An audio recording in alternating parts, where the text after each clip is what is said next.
All right, there we go. All right, there we go. That thing started moving smoother when I moved to this stream here. Cool, cool. All right. So yeah, man, back over here to talk some more boxing. Back with another jab stream on the Jab Effect channel. Um, just want to start doing more live streams over here, just so y'all can come in and start doing some more boxing discussions over here. As y'all know, I'm Combo Breaker 99.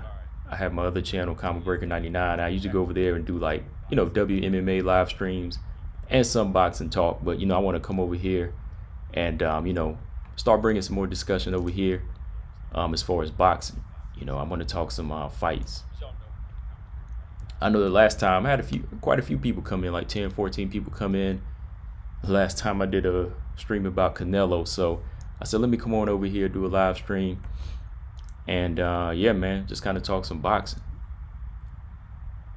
I'm going to start trying to jump on this channel a little bit more and do some live streams like this with y'all, because a lot of fights need to be made, man. There's a lot of fights, a lot of potential fights that need to be made in boxing, and a lot of fights that that can be made. I feel like if more and more people just kind of talk them into reality, because man, like one thing about WMMA and MMA in general, a lot of us are getting spoiled over here. We are getting spoiled. We're getting fight after fight.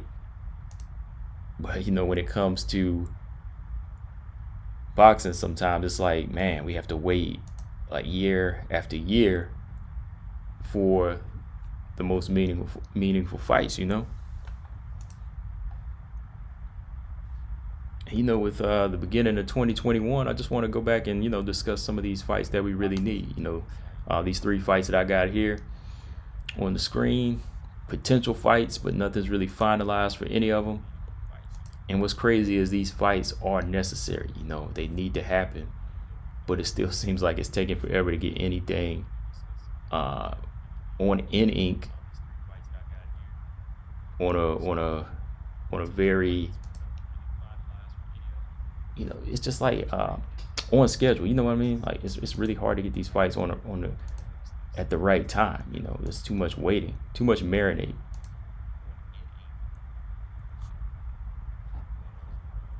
But yeah, first up, Tank Davis versus Ryan Garcia. This is a fight that needs to happen in 2021. If it doesn't happen next for Tank Davis or Ryan Garcia, I wouldn't be mad, as long as the fight is somewhat discussed and agreed upon to take place sometime in 2021.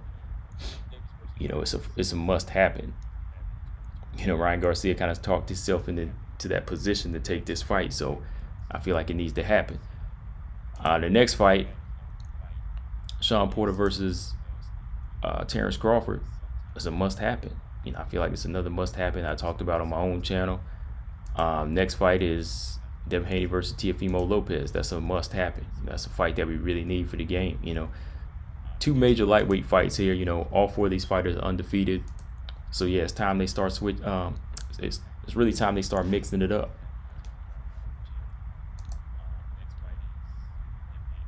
So yeah, we're gonna get started here in a minute. We're gonna get into this first fight I want to talk about. Just 1 second.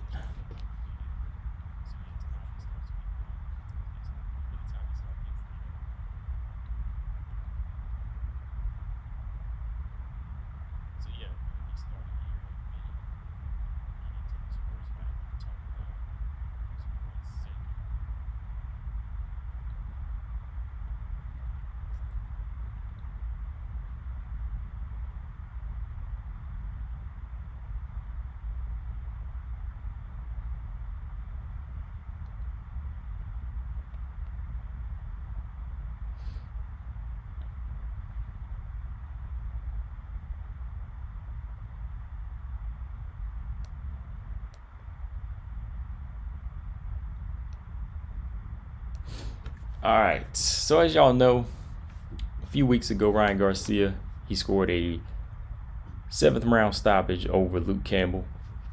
It was a fight where he really had to dig deep. I feel like it was a fight where we really got a chance to see the heart and the grit that he has as a fighter. But I still think there's a lot of room for growth in Ryan Garcia. He's still a young kid. He's still a young prospect, or excuse me, he's a contender now. We can call him a contender. He's a young contender that still has a lot of room for growth. There's still so many more things that he needs to learn besides using the hand speed and depending on his punching power. And going into this fight with Luke Campbell, I favored Ryan Garcia to win this fight by stoppage because I knew he had that power.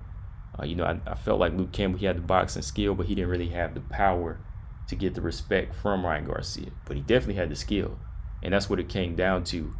Whenever he got in there with, when he would get in within range against Ryan Garcia, he knew how to set traps, and that's what was really confusing for Ryan Garcia when you really think about it. Like, Ryan Garcia was doing a really good job at walking Luke Campbell down, but if you really looked at it, if you really looked close at the fight, like if you looked at the positioning of the feet, Ryan Garcia was like always standing on the inside of the southpaw's lead leg.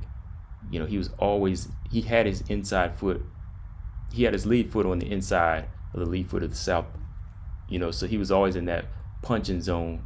He was always squared up for the left hand.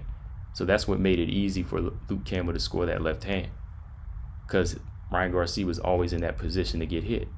So when he set that trap, he switched level with the southpaw jab and went straight up top with the left hand. He caught Ryan Garcia square on the jaw and dropped him. So I think little things like that are what Ryan Garcia, he's really going to have to improve on throughout his next fight, who could possibly be Jorge Linares. He's going to have to be working in camp on those different things, but the fight with Tank Davis is a must. I feel like it is definitely a must in 2021. Whether or not he feels like, whether or not the fans feel like he has the skill set or not, I feel like that's the fight that needs to happen now. I think Ryan Garcia kind of talked himself into the fight, so for his reputation, he has to take that fight now. He went in here and blasted out Luke Campbell after that second round knockdown, proved that he had the dog in him. But yeah, one side we can say he needs to improve on his skill, but how long is that going to take? We can't keep waiting at this point. I feel like putting fights off like this and trying to let things marinate, it kind of takes the luster out of these fights.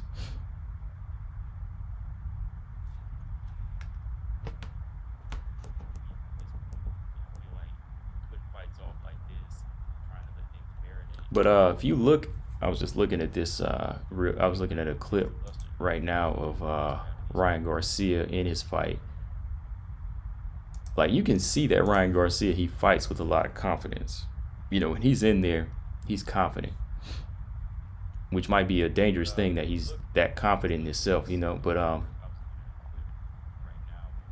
I'm looking at him here. He's very straightforward. Fast hands, but his upper body doesn't really move enough.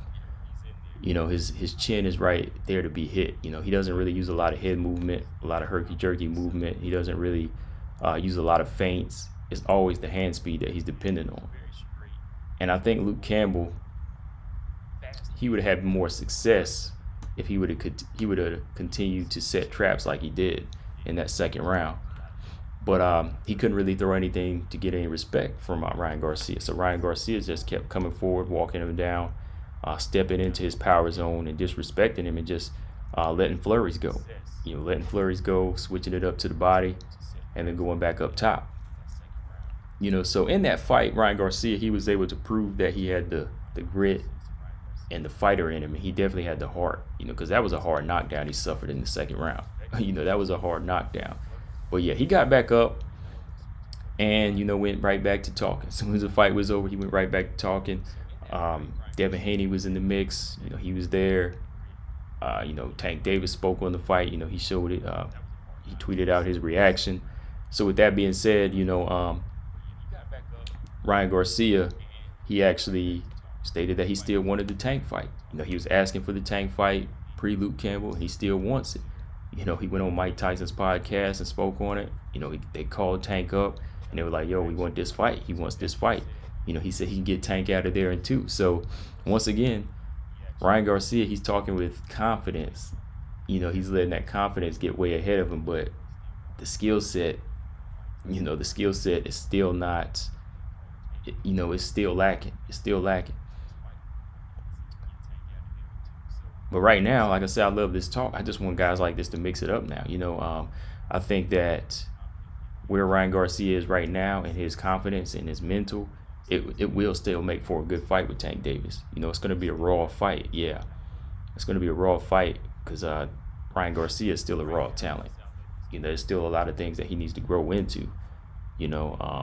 Definitely packs a punch at his age, but I still feel like he's growing into his man strength, if you will, and he's still kind of filling out. Like, we don't even know if Ryan Garcia is going to be like 135 for the next 2 years. He could become a 147 just by his build. If you've seen his pictures on Instagram. But if you look on Tank's side, Tank, man, he's a raw talent too. But I feel like he also has an IQ. He has an IQ that's higher than Ryan Garcia, which is going to make this for a dangerous fight. Like, a lot of people think Tank Davis is just a puncher. No, Tank is a calculated puncher. Tank will go in there and he'll set up these left hands. He's setting up the body shots. He's setting up those knockouts. That's why if you see him getting behind on the cards and maybe like he's behind like 2 or 3 rounds, you'll eventually see him make that adjustment like he did with Leo Santa Cruz, because I felt like Leo Santa Cruz was holding his own. There was times when Leo Santa Cruz was holding his own against Tank Davis, and then eventually when Tank started going to that body, Leo Santa Cruz didn't like that.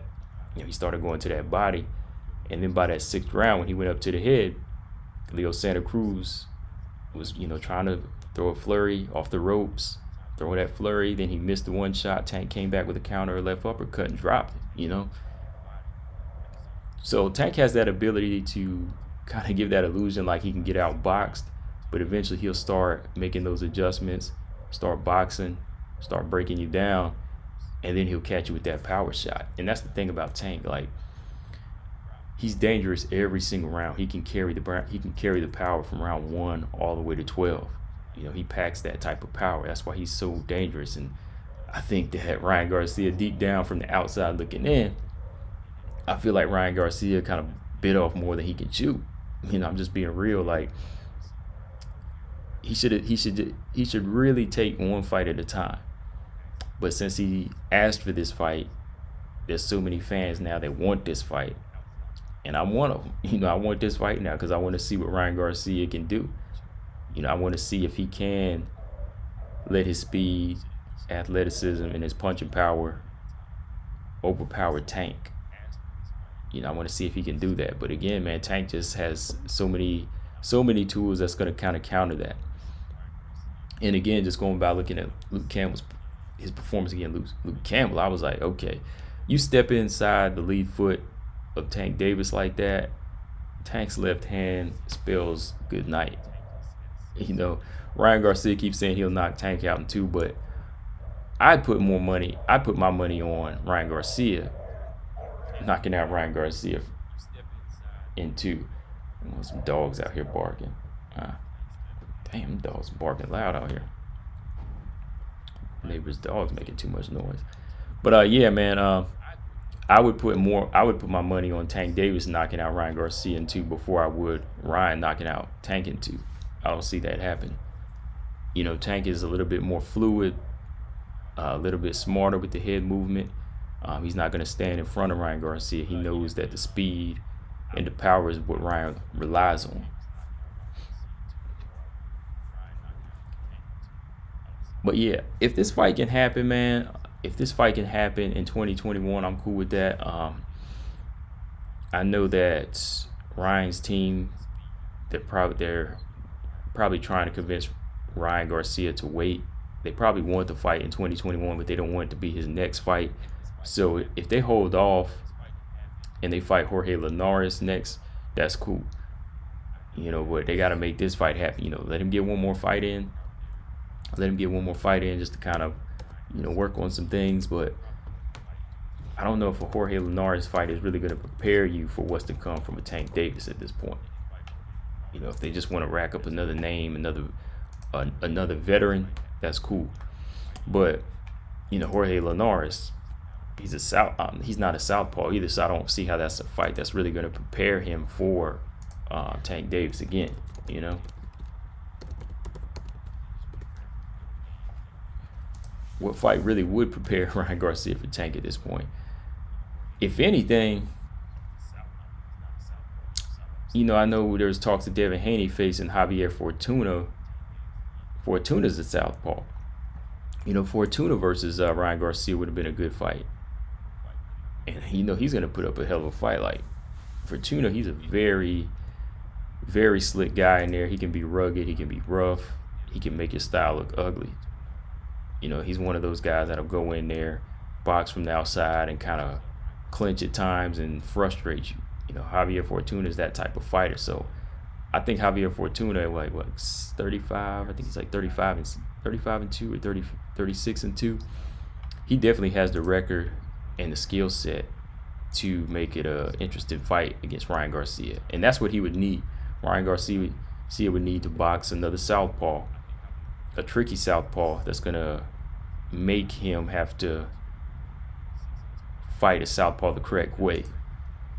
Yeah, because that's the main thing I wanted to say. Like, Ryan Garcia was not fighting the southpaw the right way. I know he was backing him up like he should, but his foot placement early on, just stepping into the power zone, that won't work against every southpaw.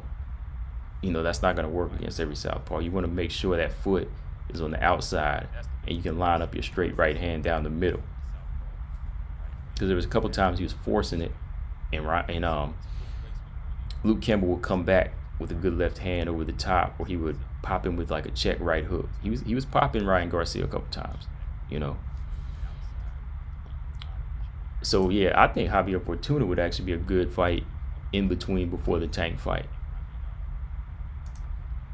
But yeah, man, this is something I'm gonna talk about more and more, even on my channel, Combo Breaker 99. You know, I'll come back over here. Me and Boxing P will probably talk about these lightweight matchups on the next Jab podcast episode. So let me know in the comment section what y'all think of Ryan Garcia versus Tank. You think it's too premature?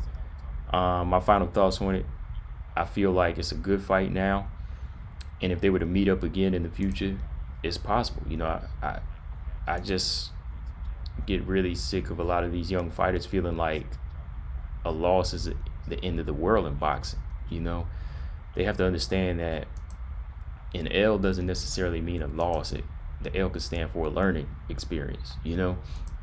So if Ryan wants to take the fight now, whenever he's still a little green, if you will, if he wants to take the fight now and say if he did lose, fine. You know, that would do something for his confidence. You know, his reputation to be known as a guy who took on the best.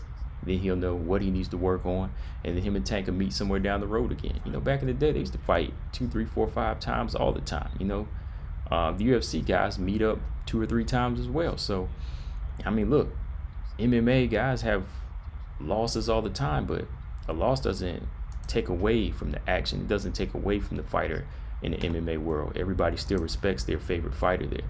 So, like, if Ryan Garcia took an L, I wouldn't be mad at that. Hell, if Tank took an L, I wouldn't be mad at that. I just would be glad that they decided to mix it up, since they all keep saying that they're the best at the top of the lightweight division. You know, everybody from him, Lopez, Haney, to Ryan Garcia, they all keep saying, I'm the best, I can knock this person out. Well, get your asses in there and prove it. You know, get in there and prove it. If you lose, fine. Y'all can mix it up again another day.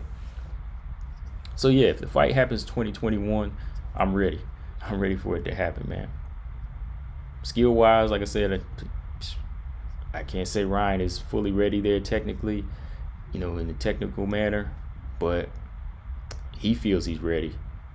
And I think he's letting his mindset, his ego, and his heart take him in there. So let's make it happen in 2021.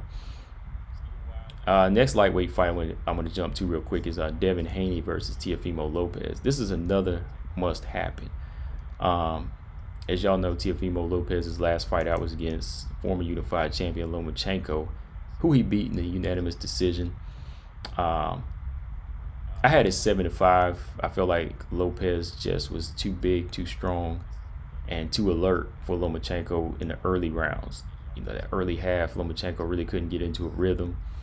He couldn't really use that speed against a much bigger fighter that could see everything coming at a good range. Like Tfemo Lopez, you got to give him credit for his IQ there. He knew how to use distance management when fighting the smaller, faster fighter. You know, he used good defense, very good defense. He just stayed busy and kept Lomachenko moving on the back foot. But in that second half, like around round 8, probably say like around 8 or 9, Lopez kind of took his foot off the gas. When he took his foot off the gas, that's whenever Lomachenko knew he needed to rally back. He needed to rally back, and he started putting hands on Lopez. Between 11 and 12, I think Lopez, he grabbed one of the championship rounds, I think, and Lopez, he looked good in there, looked decent. But that was against an older, experienced veteran who I feel like is kind of on the downside. So, you know, Tfemo Lopez, yes, he has the belts. But in my opinion right now, Tfemo Lopez still has a lot to prove. This is, you know, winning the unified championship, it's not the end game. It's not the end game there, especially at your age. You know, you're just getting ready. And that's what I always say, like a lot of these guys out here, they forget that winning the titles is easier than defending the titles. You know, Tfemo Lopez, still a young guy, wants to be the best. You got to prove that over and over. You got to prove that over and over if you're going to be in the game. You're only 23 years old. This was just the beginning of your career. You know, this is just the beginning. And notice I said unified. Yes, Tfemo Lopez is still considered the unified champion in my opinion. And to the hardcore fans that know boxing, you know, just because he beat Lomachenko, took the majority of his belts, he didn't get the WBC belt. He got the franchise belt. The franchise belt is not a legit belt. Mauricio Suleiman, he already said that in another video. He was asked if the belt was a legit belt. He was like, oh no, it's not an actual belt. It's just kind of like an honorary belt. Because we all know that Devin Haney has the WBC belt. So in order to be undisputed, you got to have all the belts, right? So moving forward, show improve, man. Tfemo keeps saying that Devin Haney has to show him something. Well, hey, you still got to show us all something. And between the two of them that want to prove themselves and be champion, prove who the best in the lightweight division is, it all comes down to these two, Haney and Lopez. From what I'm hearing, Devin Haney, his team, they want to fight. You know, they want to fight. Last time out, I heard Tfemo Lopez, like word for word, not from just media, but when he was at the Canelo-Caleb Smith fight, you know, he was like, yo, Devin Haney has to show me something. He wanted $10 million for the fight. So I'm like, come on, man, that's unreal. You know, your worth is not $10 million. Like, you're not even you haven't even had a pay-per-view yet. You know, and then the Lomachenko fight probably didn't even do real big numbers. So how can you say that you deserve $10 million for a Haney fight? You know, you went from $2 million. So how do you jump $8 million? The difference is $8 million. How do you jump to that for a Devin Haney fight? When Devin Haney, he's also young champion trying to prove himself. So you got to be real, man. And to me, this fight is just as much needed as the Lomachenko fight. Because, again, you won against the veteran. You know, the belts have been passed on now. So now it's time to defend against someone who's just as dangerous and just as hungry as you are, that is a champion. You know, get in there and do the unification against another champion. Champion versus champion. Both undefeated, both young. 23. How old is Devin Haney? Let me check here. 22 now. Yeah, he's 22 now. Damn, time goes by fast. I remember when I first seen Devin Haney like 5 years ago. He was like 17. Like when I seen him make his debut. I saw him make his debut. I seen his first fight. So yeah, he's come a long way since then. So now that he has the WBC belt, he wants to prove himself. He's constantly calling out Tfemo Lopez. So Tfemo's just got to humble himself and say, okay, we can do this. You know, we got to do this fight. We got to prove who the best is. You know, there's so many guys, again, in the lightweight division saying they're the best, but they all have O's. To me, I feel like yeah, it'll all come down to maybe one fighter that could remain undefeated, but to prove who the best is, they all have to mix it up. They all have to mix it up in there. Hagler, Leonard, Hearns, Duran. None of those guys retired undefeated. Not one of them, but they're considered better fighters. You know why? Because they mixed it up. They took on the next guy that felt like he was the best, right? That's what we got to see here now in the lightweight division. Similar thing. In between these two, Haney and Lopez, I feel like skill-wise, they're ahead of Ryan Garcia. Skill-wise, they're on the same level with Tank. Tank, Haney, and Lopez, I feel like they're all on the same level skill-wise. So, yeah, they're at a point where they need to prove themselves against each other. Definitely. They're definitely at that point. Lopez, I think, has very good timing, distance management, power in both hands. I think he has a very good jab, and he has a really solid ability at setting traps. I think he's a good counterpuncher, from what I've seen from Lopez. Devin Haney, I think he's a very good boxer from the outside. I think he has a very good, quick, long jab. Doesn't really sit down on his shots too much. And I don't know if that's because, he's still kind of developing into that full prime, full prime time man strength of his as well. I think that sometimes he wants to commit, but he doesn't fully commit to a shot so he can make sure he can get out, if that makes sense. He puts the full punch together, he gets the full extension, but pulls back enough so he can get out. That's why he doesn't score as many knockouts in these later fights, or even like with Gamboa, because Devin Haney's a technician first. Come on, he's been working with Mayweather since he was a kid. He's grew up watching fighters like that, speedy fighters like Roy Jones he's worked with. So he's from a new class of boxing now. He's from a new era of boxing. Devin Haney, you're going to see more so look at self-preservation in there. He's going to pick his shots. He's going to set traps. He's going to pile up points. And if the knockout comes, he'll take it. But defense is going to be number one with Devin Haney. You're going to see him, again, set traps, and you're going to see him counterpunch as well. So, I think Devin Haney, he's still developing his, throughout, he's been developing throughout his last few fights.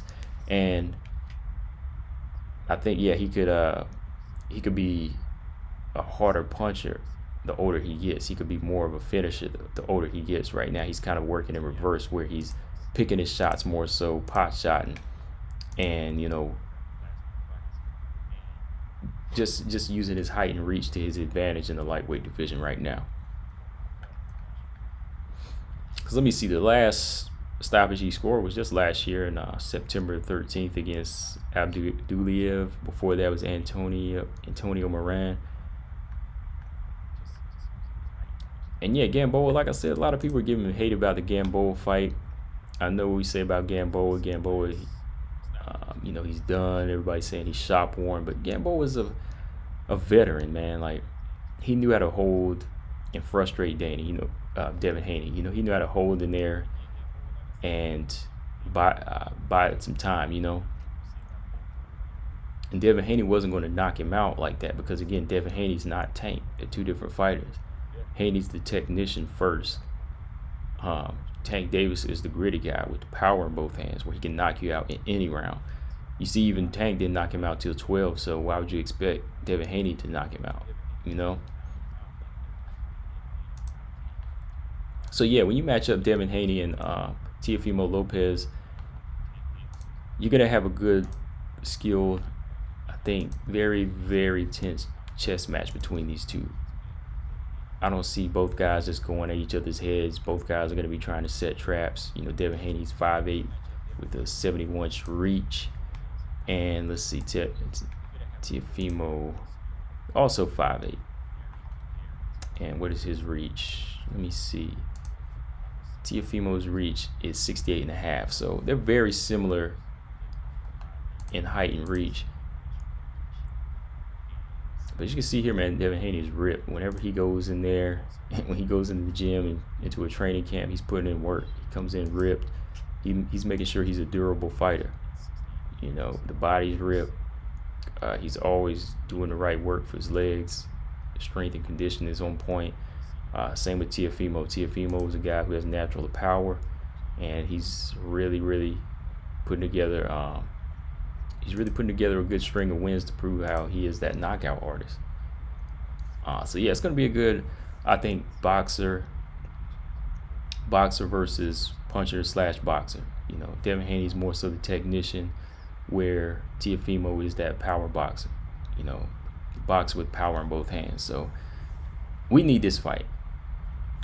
We need this fight as well sometime in the summer. I know that Tfemo has an opponent, like a mandatory, what's his name? Cambus or somebody, Cambius. What is his name? Hold on here. Exception. I think they're gonna make the exception for the Devin Haney fight, because that one does stand for a lot. So they might bypass Cambosis at the moment. Hang on one second here. That one does stand for a lot. So they might bypass Cambosis at the moment. There we go. Yeah, I think it stands for a lot. So, you know, like they're going to try to make that fight happen. Cambosis might actually wind up taking step aside money. Yeah, I think it stands for a lot. So, you know, like they're going to try to make but I don't know. Their situation might be the same as Tank and Ryan Garcia. Like, they might be having their fight sometime in like the summer, you know, the summer or near the fall. And Devin Haney and Tfemo Lopez, they might take on like a fight in between too. I could see that possibly happen, because, you know, Devin Haney's in talks to fight Javier Fortuna again. And with Cambosis being his IBF mandatory, he could execute that. You know, he could go ahead and take that fight. And yeah, I think they just need to be on the similar turnaround times. You know, just make sure they happen like around the same month, or they could happen on the same night. Like he fights on ESPN, Tfemo Lopez versus Cambosis on ESPN, then Devin Haney versus Javier Fortuna on the Zone on the same night. Then we can kind of compare them. That would be cool. Or maybe, you know, a week apart, either one. So again, same situation with this, with Haney and Lopez. If they have a fight in between, you know, Fortuna and Cambosis, I'm fine with that. But they need to fight after. They need to fight after, and it needs to happen in 2021. You know, fighters need to start staying active now that boxing is really coming back and they are having crowds. These fighters have to stay active. I want to see all of these guys at least fight twice a year. You know, that's not asking. You know, is that asking for a lot? Is that really asking for a lot? Because a lot of these fighters only fight like once a year now. So, I mean, back in the day, they used to fight 3 or 4 times a year, man. So, give us at least 2 fights this year. So yeah, if they want to do that first, that's cool. Final thoughts on that? Yeah, do that first, and then move into a fight in like the fall, summer, in the summer, or then in the fall.